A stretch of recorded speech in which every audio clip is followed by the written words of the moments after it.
Good afternoon. It's Lindsay. The date is Tuesday, January 28th. Yeah, January 28th, 2025. And so, yeah, I'm gonna just do a brief video here about this gang stalking shit. So no, I don't like that. Yeah, I don't have to. I'm still going through the targeted stuff, obviously, in this smear campaign and all this weird stuff that these people do. And I'm going to talk about some experiences in the past couple of days. But I've been doing my best to just ignore these people, the narcissist who has clearly, you know, sent out flying monkeys and people to fuck with me because this is what they do when they don't get their way with you and when you ignore them.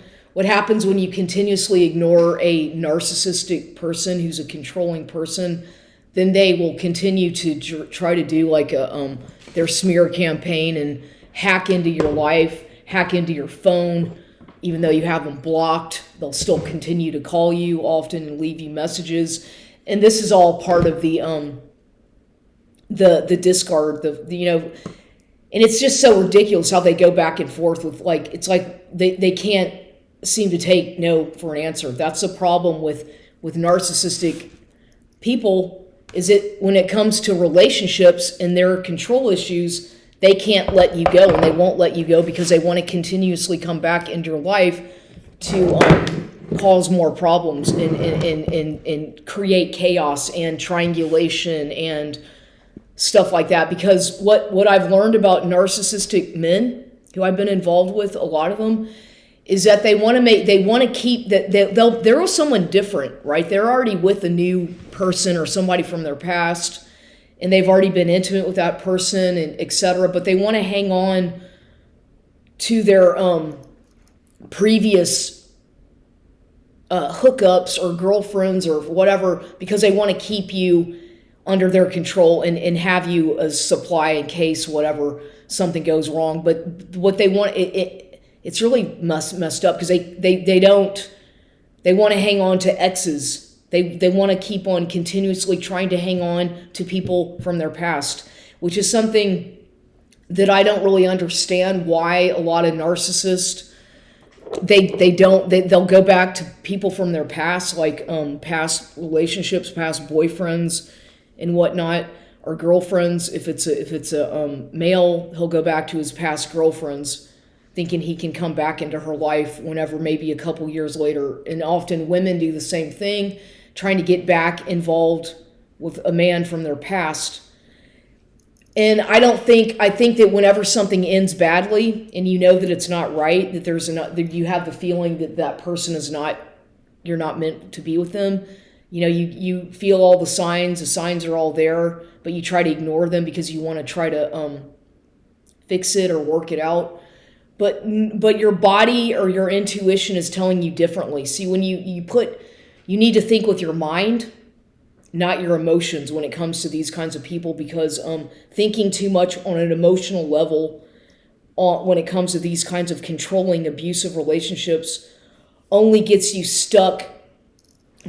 Gets you back into their trap and continuously in the cycle of abuse, where you feel like you can't escape from it. And that's the idea, is to keep you trapped in that narcissistic fog thing. I guess they call it, another word for it is like this narcissistic fog, where you're continuously push-pull. They come back, they hoover you, they discard you, they reevaluate or re-love bomb you, all this crap. Oh, I miss you and I want to be with you and all that shit. No, it's not. When they're coming back, like I've said before, because I have made this mistake, and I know when they come back after things went bad and it ended badly, whatever the fuck kind of situation it was, when it ends bad or something happens and you call them out for their lies and manipulations and their behavior of, then when they come back, it's only going to be worse. It's going to keep getting worse, because they see that as a weakness in you. They see you as being weak.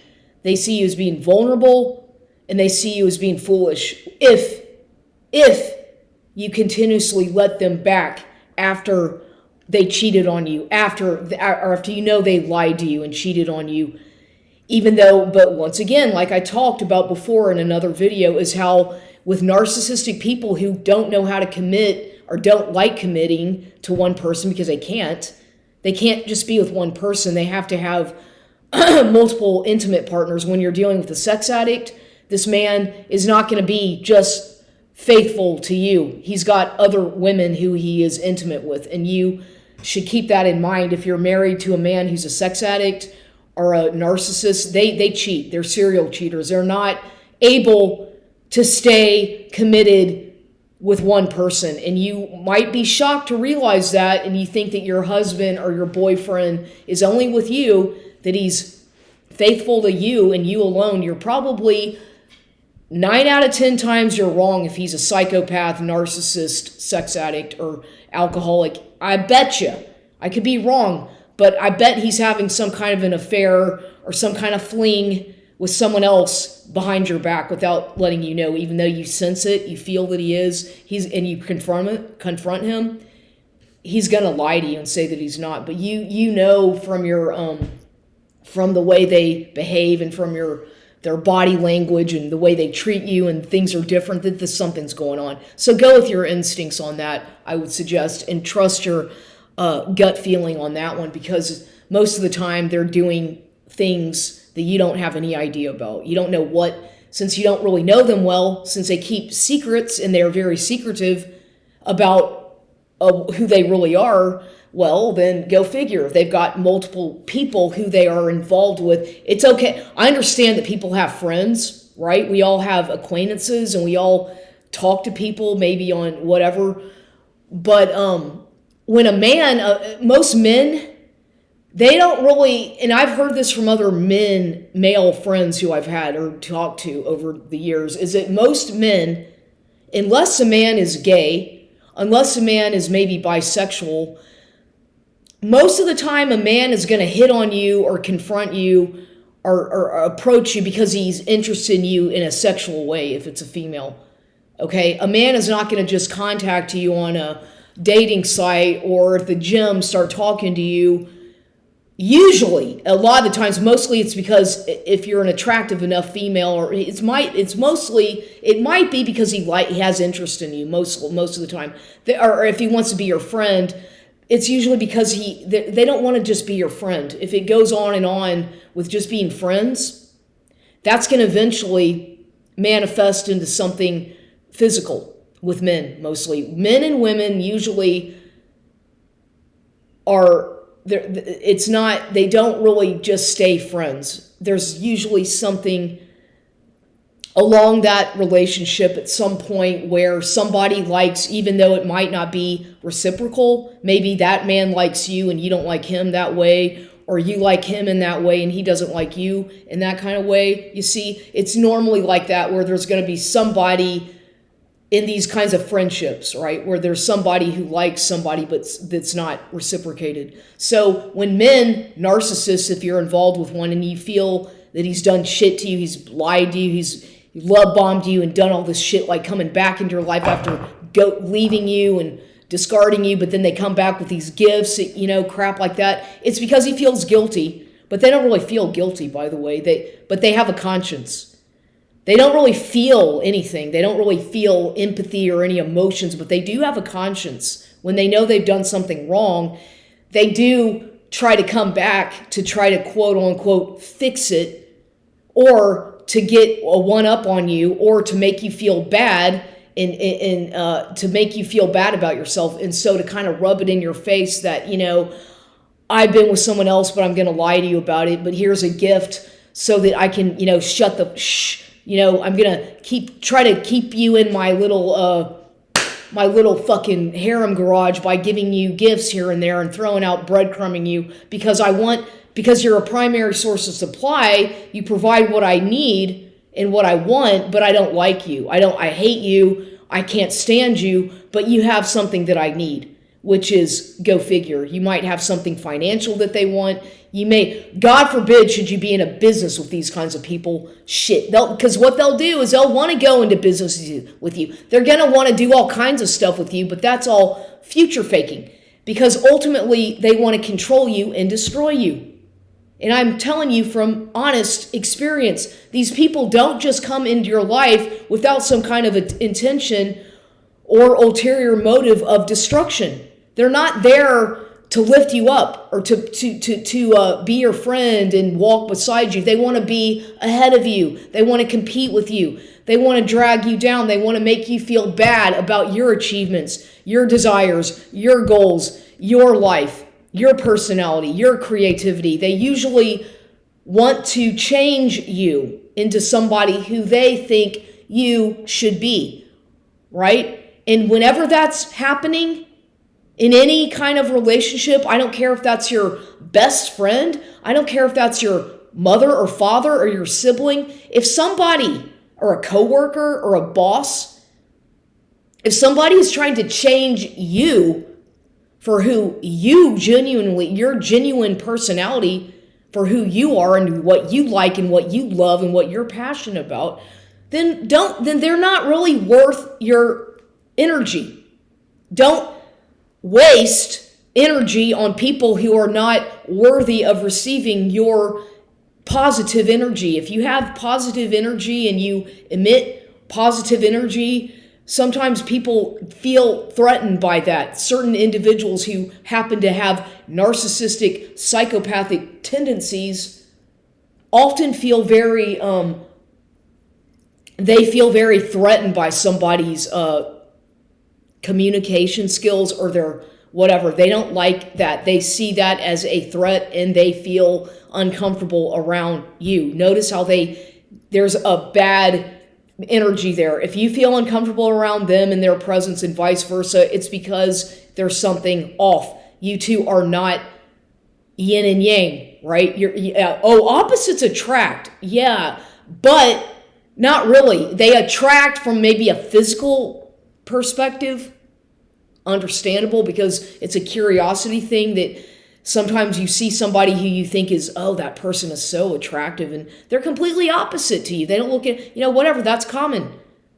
Yeah, it happens all the time, but ultimately, I believe in a lot of my experiences is that when you try really hard to be with somebody who's completely different from you, who grew, it's such a battle. It's such a battle, emotional battle, as well as like a constant battle, that it's almost just not worth it. It's like you're putting so much fucking energy into trying to bend over backwards and do flips for this person and please them, and nothing's good enough.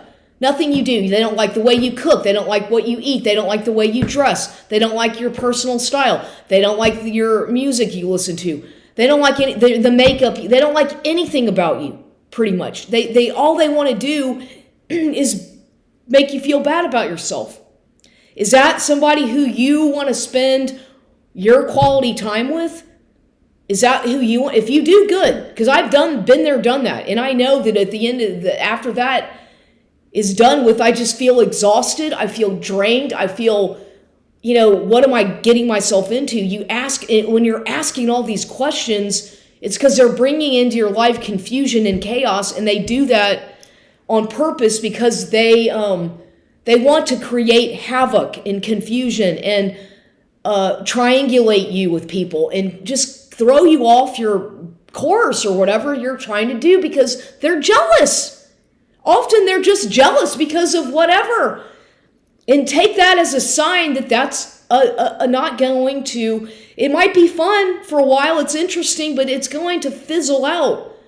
Relationships with these kinds of people don't really last. They don't last very long. They might last at the most 2 years or 3 years, and then usually it's over. Even in a marriage, if you marry, God forbid, should you marry one of these individuals and have kids with them, which a lot of people are stuck and feel trapped in a marriage with a person like that, because all they want to do is control. It becomes a situation where you two are just friends. You're roommates. You live in separate parts of the house. You don't speak to each other. You live in separate rooms. You try to avoid each other when you're together.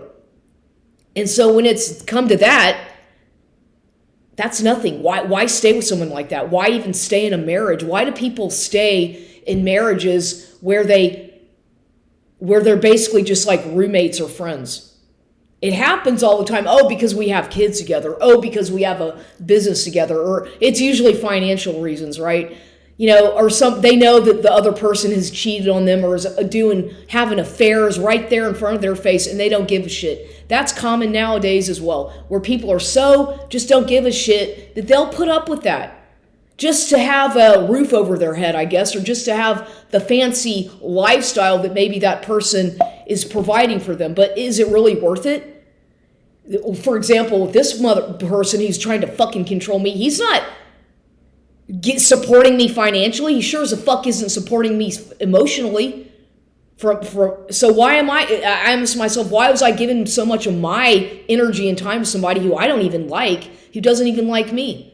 Oh, because he's financially interested. That's why. Controlling, because they want to control somebody. They need to find somebody who they can, control. They want to control you. And I'm just talking. I know I'm talking a lot, but I know because I'm still going through this experience with this man who, even though you block them, they still call you. They even leave you messages, and that's only because they want you to hear their voice. They want to make it seem like, oh, you're never gonna forget me and you can't move on. No, they're the ones who are orchestrating all this bullshit because they are immature and can't get over it. They just have nothing better to do but to try to destroy you. And that's why I talk about this stuff, because it needs to go out. It get out there. I don't need to be abused by a psychopath who's a control freak. I don't give a fuck if you're in the fucking police department, a fucking undercover cop, FBI, whatever the fuck. I don't care. I'm not going to put up with that shit from anybody. Okay? And I already know that he's a liar. And of course there's a fucking voicemail from him today. My day yesterday as well. It's my day off, and I just delete him. I shouldn't even listen to him. It's my day off. I really want to see you. Okay. And then today, it's my day off. I'd like to see, acting like nothing's wrong, acting like everything's fine and dandy. Like, oh, I want to see you. It's my day off. I'd like to stop by your house. No. I could play the message to prove that I'm not making this stuff up if you want real examples of the way they hoover you and try to fucking manipulate their way back into your life. I have the proof on my phone right now about this narcissist who's doing this to me. But whatever. And let me talk about what happened yesterday, because here's some of my whatever weird shit. There's always weird stuff happening in my life that is not... It's clear that it's like orchestrated. Because why? Because they're surveilling me in my house, in my car, on my phone, okay? Watching me, monitoring me, every fucking thing I do. So I go to get to the mechanic yesterday. I'm having some issues with my vehicle. A couple days before, I went to get my oil changed at a place that I often go to called Rodriguez Point over here in the east side, where I've been going for several years to get my oil change. And I went there a couple days ago. Okay. And I was like, well, I thought about going back to them to get my other things that need to be done. But I'd changed my mind, whatever, kind of at the last minute, because I had done some research about another place that I thought, well, since I know what I need to get done pretty much, it has to do with the brakes. I'm going to go to a place that specializes mostly in brakes. It's kind of like a no-brainer, common sense. I thought maybe I'll, whatever. And I felt like, yeah, a good American company, a good U.S. company. Not that other place is bad. I respect them. They're good mechanics, I think. They don't really speak English. They're Hispanic, Latino, and they speak English. Yeah, they're probably from San Antonio as well, but I'm just saying... Yeah, it's a good local mechanic. They're good. It's a great place. I like them too. But I like to get my oil changed there mostly. But they're really nice. I like that place. I'm not trying to say anything bad about it. But I decided to go somewhere else to get the brakes looked at, because it's something with the brakes on my vehicle, and I had to get that before I fucking brakes go out and some or something bad happened. Something was going bad. The car was meandering all over the fucking place, not staying straight, completely out of alignment. And it was like I'd be driving on the freeway, since I drive a lot on the freeway or anywhere, and it would just like, like it can't stay when your car is not aligned properly. It won't stay straight, and it's not, and especially if the roads are a little bit wet.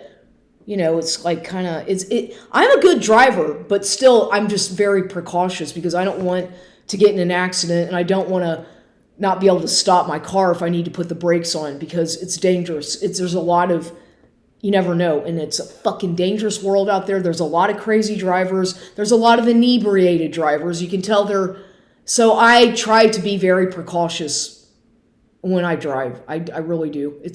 I take it. You're behind a wheel. You're responsible. You have to be responsible, not just for yourself, obviously, but you could end up doing God knows what, killing somebody, or, I certainly wouldn't want that. I would not be able to live with myself if I did that. That would be horrible. So I think about these things in my mind all the time, that I don't want to get in a wreck. I don't want to cause a wreck. I have to be responsible. And I do a lot of driving on the freeway, so common sense, right? So if something's fucked up with your car, you have to get it, even though you have to go get it looked at. Everybody knows that. Duh. But me, the car I've had, it's a used vehicle.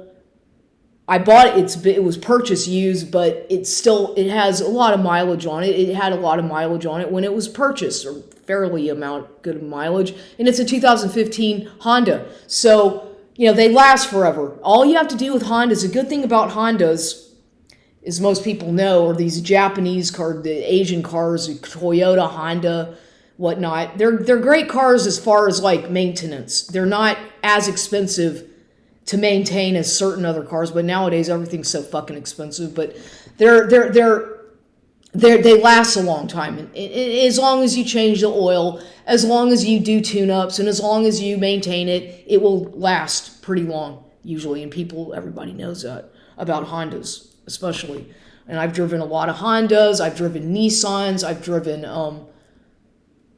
mostly Hondas and Nissans, and these Asian, whatever. I would prefer to drive I've driven a lot of different kinds of cars, but I do like Honda Civics, the hatchback sports cars, and Acura a lot. Those are my favorites. And yeah, I like Acura. I really miss my Acura RSX, little two-door thing, sports car, blue.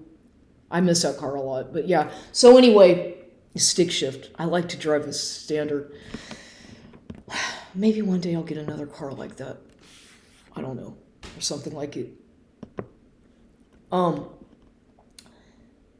But yeah, so I went to the place I went to the brake check, right, yesterday to get my brakes looked at. They did the check, the diagnosis and all that. And it's not that far from where I live, so I'm like, this is better, at least I'm not, it was raining out, so I was kind of cold. I ended up doing that right on my way back from going to the gym.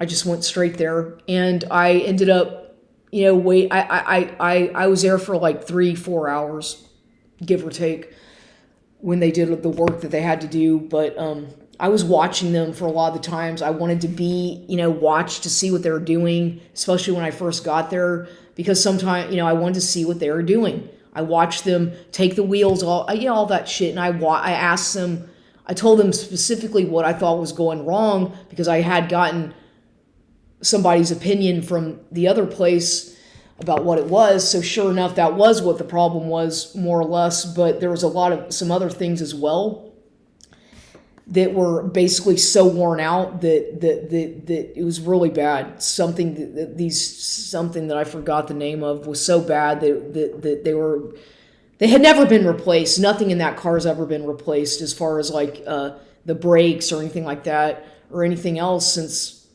I've had the vehicle. And I don't know. So I forget what it's called that they're about to blow. He said, not the gasket, something in the wheel, in the front brakes area by the tires, the wheels. First of all, the car's all fucking out of alignment. They had to fix that.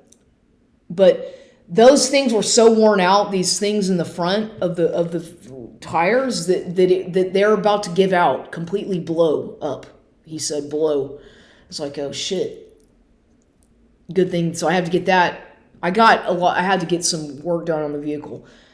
I still have other things I have to get done as well, but at least I got that thrown out, that done with. And I was there for a good few hours waiting around. I watched all the activity, and at one point they were gang stalk. I saw some men go in there that was clearly, okay, he had on a bobcat cap on his head. They were talking, these two men, and they were just talking. And I had my music on, and for a second I heard them saying something like, "Oh yeah, he's a musician. He's dating some blonde girl in Austin. She's in a band." But I could tell that this stuff was like, it was all fucking act. They were acting, and they just walked in there. They didn't even drive. They weren't even getting anything done on their car. There was, I was like, what the fuck is that about? It didn't make any sense. It's like, and then since I had to wait so long, I went next door to this restaurant to eat something, and this man in front of me he had to make sure that I looked at him, but he had on an Eddie Bauer work shirt, workman's clothes or something. It said on the back, work shirt, Eddie Bauer, and it's like, oh. And then he was looking at me and laughing. They're laughing at me at that restaurant. And it's like, what the fuck? It's like, oh, I think they seem to think that I'm like a fucking security guard, I guess, because I get treated as if I'm like supposed to be a security guard. That's how it feels like when I'm in public or these gyms or whatever. Like they think that I'm like, I don't get it. It's really fucking weird, but I just get the most bizarre treatment from strangers. And if I go to restaurants or whatever, or businesses, sometimes it's really weird sometimes the way they behave. And so all this weird little shit was going on, street theater going on at the brake check, some strange stuff. And then I don't watch TV. I wasn't paying attention, but you could hear, because at one point my MP3 player battery went dead, and it's this fucking Kim Kardashian, it's like a big church. And I was like, oh my God, I was like, I can't fucking listen to this shit. I can't hear this crap on the TV or anything. It was making me nauseated because I just don't want to hear TV. I don't want to look at it. And then they had a little bathroom and just the stuff that was going on there. I could go on and on about all the things that were the strange stuff. But anyway, I just was so glad to finally get the fuck out of there after being there till all day, almost. And, yeah. And no, I'm not going to answer the door because you know who's knocking at the door, and I'm not going to answer it. And I'm not going to get mad. I'm not going to react. But he's knocking on my window right now as I'm making this video. And you know who that is, right? I'm not going to answer it. See, I have proof that this person is like, what does he want now? He was just knocking on the window. Let's see if he's gonna knock.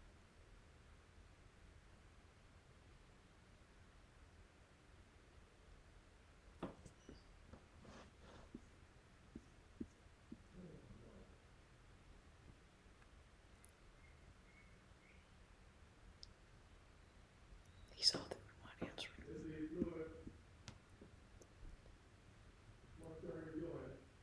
I just want to see how you're doing. Oh, heat check? I'm definitely not.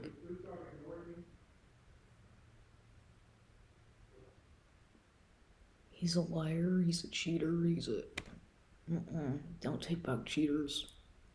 Are people that do that? This is a hoovering. He is hoovering right now again.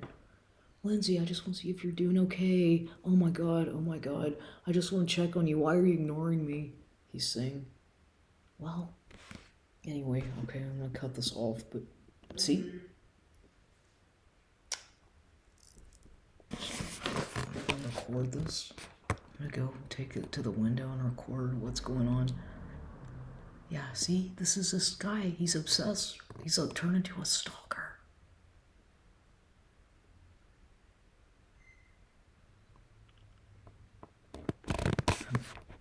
Should I call the police?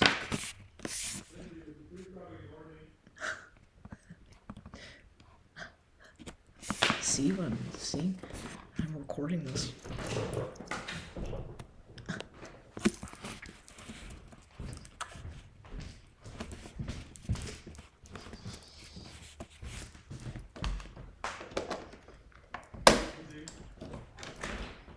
Hi, Lindsay.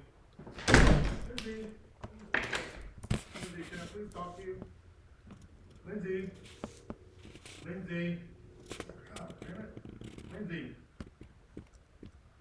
Hello, Lindsay. Lindsay. Oh, God. Lindsay, can you please talk to me? Lindsay. Lindsay, why are you doing this to me? My God. Hello? It's almost like I don't know how to react to this kind of weird behavior. He's a stalker. I mean, it's almost funny, but it's not. I mean, you know, what are you supposed to do? Lindsay. Lindsay, I want to see you.